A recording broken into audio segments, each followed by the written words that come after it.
नमस्कार मित्रों, मैं डॉक्टर निखिल अग्निहोत्री कामठी से कुछ ज़रूरी बातों को आपके साथ शेयर करने के लिए मैसेज फॉरवर्ड कर रहा हूँ। अभी मैं देख रहा हूँ, मैं खुद कोविड वार्ड में काम कर रहा हूँ। पिछले कुछ दिनों से कोविड पेशेंट्स को देख रहा हूँ। सारे पेशेंट्स का हम लोग हिस्ट्री नोट डाउन करते हैं। पेशेंट को कैसे बीमारी हुई, कैसे इन्फेक्शन हुआ, कहाँ से आया। कम्युनिटी स्प्रेड में तो बताना बहुत मुश्किल होता है इन्फेक्शन कहाँ से आ रहा है। लेकिन एक कॉमन ट्रेंड जो मैं देख रहा हूँ कि लोग जब अभी लोगों को अगर फीवर आता है, बुखार आता है, लोग अभी भी सुधरे नहीं हैं।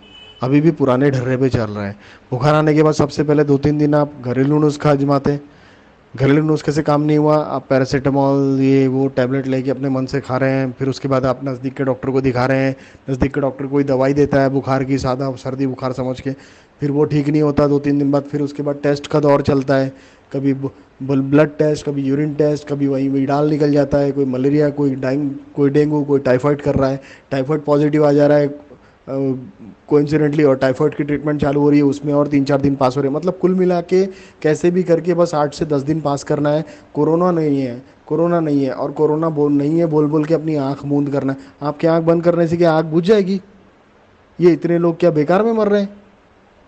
ये आपको अभी भी आप जागे नहीं हो? ये 8 से 10 दिन आप ऐसे घरेलू नुस्खे लगा के जीपीस के पास ट्रीटमेंट लेके, या मैं ये नहीं बोलता जनरल प्रैक्टिशनर दिखाओ मत, दिखाओ। लेकिन वहाँ पर ये मलेरिया, टाइफाइड, ये डेंगू, ये विडाल टेस्ट, ये क्या मतलब है?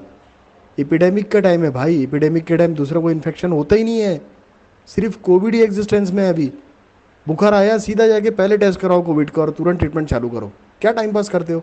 8वें 10वें दिन के बाद आपको ब्रीथलेसनेस होने लगता है, सांस रुकने लगती है, अस्थमा जैसा फील करते हो। फिर आप भागते हो कोविड टेस्ट कराने। Covid test negative. Covid test अभी पॉजिटिव आ नहीं रही, बहुत से पेशेंट में देखने में आ रहा। आरटीपीसीआर निगेटिव आ रहा है। आरटीपीसीआर निगेटिव आया, आप बोलते मेरे को कोरोना नहीं है, बाकी कुछ भी हो लेकिन कोरोना नहीं है। अरे भाई, सांस फूल रही, दम फूल रही है, निमोनिया डेवलप हो रहा है, लंग्स डैमेज हो रहे हैं अंदर से, कोविड नहीं है। आरटीपीसीआर क्या कोई ब्रह्मा की लकीर है जो बता देगा कि कोविड है नहीं है? जो लंग पैथोलॉजी हो रही है अंदर में, एचआरसीटी जो चेस्ट बता रहा है कि 7%, 10%, 12%, 15%, 18-20% का स्कोर जो जा रहा है, वो ऐसे ही जा रहा है। लोगों की डेथ हो रही है।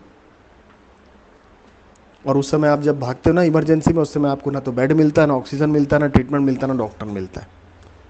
कहाँ से होगा इतने पैनिक सिचुएशन में? पहले ऑलरेडी पैनिक मचा हो आप, और पैनिक में और खुद को और परेशान कर रहे हो। इस तरह से काम नहीं होता है, लापरवाही से काम नहीं होता है। आपको बुखार आया, आपको पहले ही दिन टेस्ट करना चाहिए, आपको पहले ही दिन जाना चाहिए। और नहीं तो फिर कोविड का ट्रीटमेंट शुरू कर ही दो एटलीस्ट। अगर नहीं कुछ कर रहे हो तो घर से आइसोलेट हो जाओ, बाकी लोगों से दूर रहो, बाकी लोगों को इन्फेक्टेड मत करो। कि नहीं बस कोइंसिडेंटली अगर किसी को पता चल भी जाता है, वो ट्रीटमेंट ले भी लेता है, तो 15 दिन क्वारंटाइन रह गया। 15 दिन के बाद वो समझता है मैं तो सुपरमैन बन गया, मेरा कोरोना ठीक हो गया, मेरी रिपोर्ट नेगेटिव आ गई।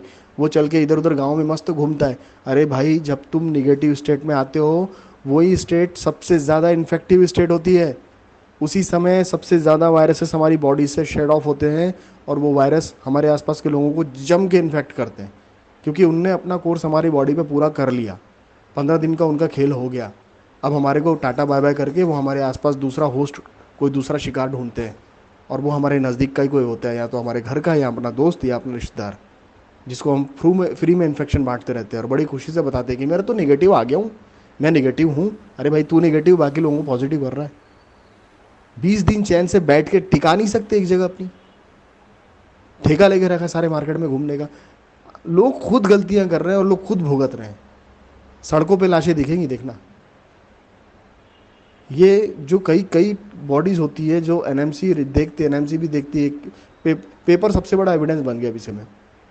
कोविड रिपोर्ट अगर पॉजिटिव है तो एनएमसी बॉडी ले जाती है डिस्पोज करने के लिए, और कोविड रिपोर्ट नेगेटिव है तो एनएमसी बॉडी नहीं ले जाती। बॉडी सीधा हैंड ओवर होती है रिलेटिव को। पेशेंट मरा तो वायरल निमोनिया से ही है ना। अब वो वायरस कौन सा था, ये किसने डिटेक्ट किया? मैं बोल रहा हूँ वो कोविड ही है। तो आरटीपीसीआर रिपोर्ट अगर निगेटिव है और उसके बाद भी पेशेंट निमोनिया से मर रहा है, वायरल निमोनिया डायग्नोसिस होकर मर रहा है, और बॉडी अगर कोविड निगेटिव रिपोर्ट के कारण एनएमसी डिस्पोज नहीं कर रही, हैंड ओवर कर रही है रिलेटिव्स को, तो रिलेटिव वो बॉडी घर लेके जा रहे हैं। क्या वो इन्फेक्शन ट्रांसफ़र नहीं कर रहे कम्युनिटी में? क्या वो इन्फेक्शन कैरी नहीं कर रहे अपने घर तक? ऐसा कोई भी पेशेंट जो निमोनिया से डेथ हो रहा है, उसको कोविड ही समझो, भले आरटीपीसीआर उसका निगेटिव आया हो। ये खिलवाड़ हो रहा है अपनी जान से। ऐसी बॉडीज़ आप हॉस्पिटल से सीधे शमशान घाट ले जाओ और बहुत केयरफुली डिस्पोज करो, खुद भी अगर कर रहे हो तो।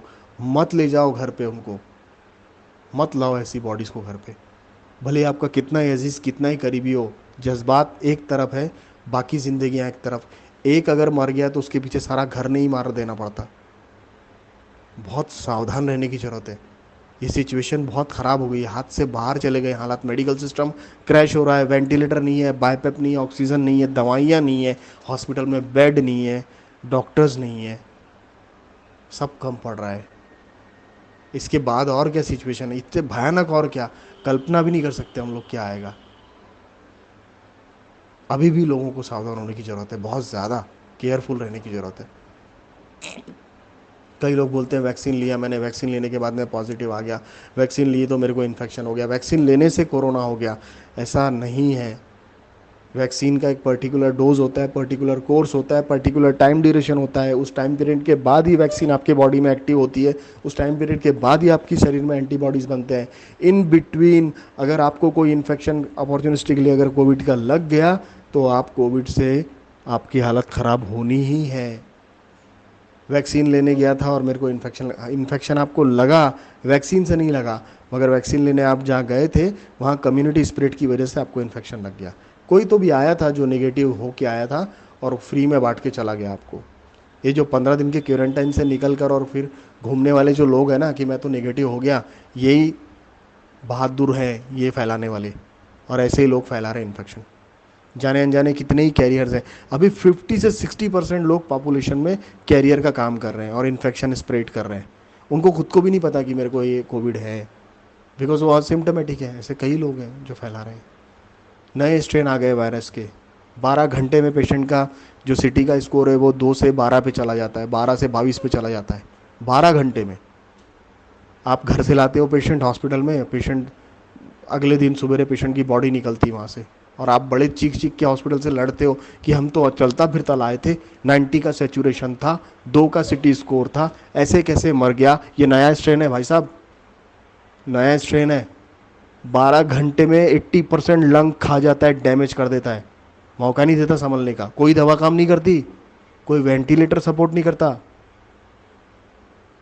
वेंटिलेटर सपोर्ट कैसे करेगा, हार्ट बंद हो जाता है पेशेंट का। कैसे दिमाग में लोग कल्पना लड़ते हैं कि लोग लाशों को वेंटिलेटर लगा के डॉक्टर रखते हैं। अरे कैसे रखेगा भाई, एक फूटा हुआ बलून में हवा कैसे भरोगे आप, भर ही नहीं सकते। आप में ताकत है, भर के बताओ मेरे को। जो चीज़ पॉसिबल नहीं है, जो चीज़ नहीं हो सकती, उन चीज़ों के पीछे दिमाग क्यों लगा रहे हो। अरे जो फैक्ट है, अभी आप फैक्ट को देखो, सच्चाई को देखो, सत्य के धरातल पे खड़े होकर सोचो तो। आप क्या खिलवाड़ कर रहे हो अपने साथ में, काढ़ा पी रहा हूँ, पैरासीटामोल खा रहा हूँ, डॉक्सी खा रहा हूँ। अरे मत करो ये सब यार। आरटीपीसीआर कराओ, आरटीपीसीआर निगेटिव आ रहा, फिर भी कोविड का ही ट्रीटमेंट लो। किसी भी फीवर को सादा फीवर मत समझो। महामारी का समय है, एपिडेमिक का दौर है। यहाँ पे फीवर सादे नहीं होते भाई साहब, यहाँ हर फीवर कोविड ही है। आप यकीन मानो चाहे नहीं मानो, बाकी अपनी जान की सलामती के लिए आप लोग सब जिम्मेदार हो। मेरा जो अनुभव था मैंने आपके साथ शेयर किया। अगर इसके कारण किसी की जान बचती है तो मैं अपने आप को बहुत धन्य समझूंगा। Thank you very much. एक ड्यूटी समझ के आप लोगों के साथ शेयर कर रहा हूँ।